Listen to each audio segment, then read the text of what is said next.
Well, hey everybody, it's Michael Fox standing here in our upper catwalk at Hale Center Theater for Beyond Center Stage. I have with me today Mr. Rob Kinmont. Hello. Who is helping create, manufacture, engineer, build, test, and run a flying system for Miss Mary Poppins, right? Yes. Excellent. So show us what you've got up here. So we've manufactured this track. So this is a 2,000-pound piece of I-beam that runs about 75 feet long, and then we've installed these power rails that some brushes slide inside there and pick up their power. The yellow part here? Yeah, and so that is this system is actually going to be direct drive, and then it's also wireless communication. So she can go forward, back, and then you'll have another up and down. And rotate. Oh, and rotate. Yep. Excellent. Okay. So how long have you guys been working on this? About 2 months. Excellent. And when you say 2 months, you mean every day, all day. 2 months. Eating, sleeping, breathing. Right. Mary Poppins flying. Excellent. For about how many minutes in the show? For about 4 minutes. 4 minutes. I had someone the other day say something, and it was Kelby who was welding and said, "Can't believe we're doing all this for 4 minutes." And I said, well, but 4 minutes times 613 people. That's true. Times, 90 times. A lot of man hours of enjoyment will come from it. Mm-hmm. So does that make you feel any better? No. Excellent. So the entire piece is 2,000 pounds. It is a little over 2,000 pounds, just over a ton. And who manufactured the I-beam for you? We had a company in St. George actually do the bends, and then we actually built everything in-house.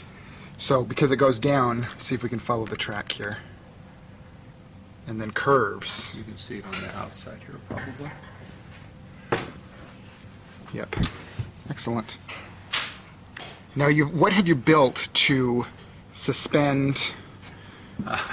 It took us about 2 weeks. We put in a lot of I-beams just to support this I-beam. So a lot of holes in the wall, a lot of cutting stuff out and reinstalling. So it took us about 2 weeks to get that part done before we could even start working on this I-beam. So you had to strengthen the structure of the building, if you will, to be able to add your piece.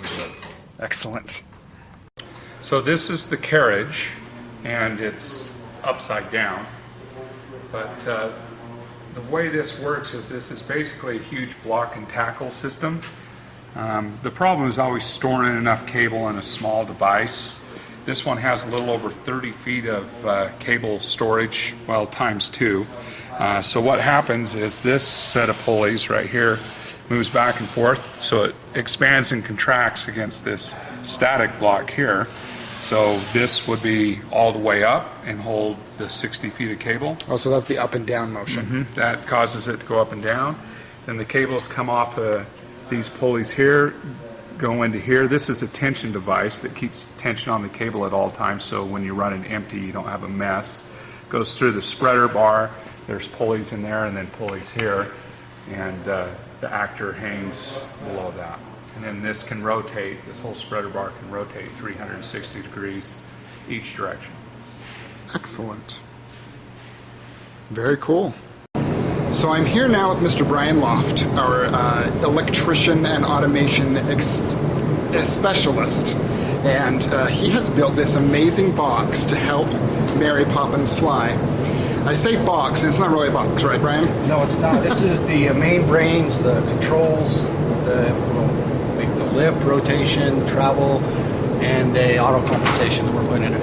Okay.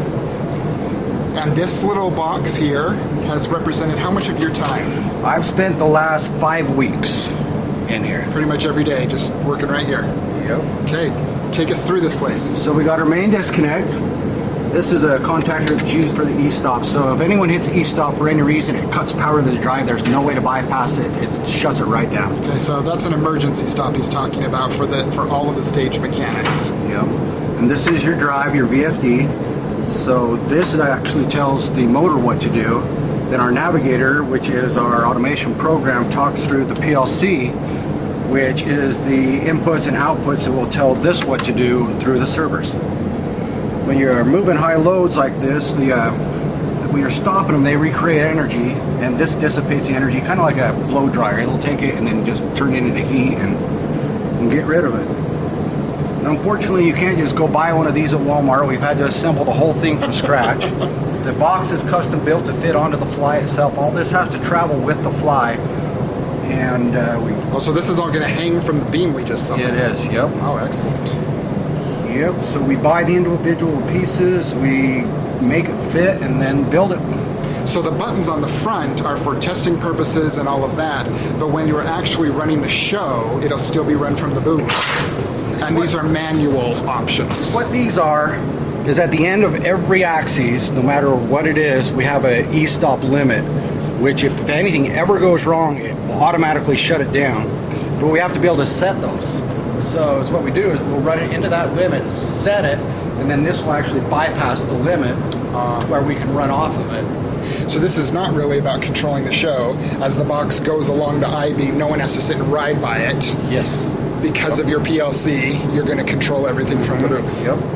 And this is all done in Tech Week. We run, set all the limits. Then our run queues never go to the limits, so that's just part of the redundant safety factor we have on it. Perfect. Well, that is amazing work. It looks great, even if I don't know what it does. Yeah.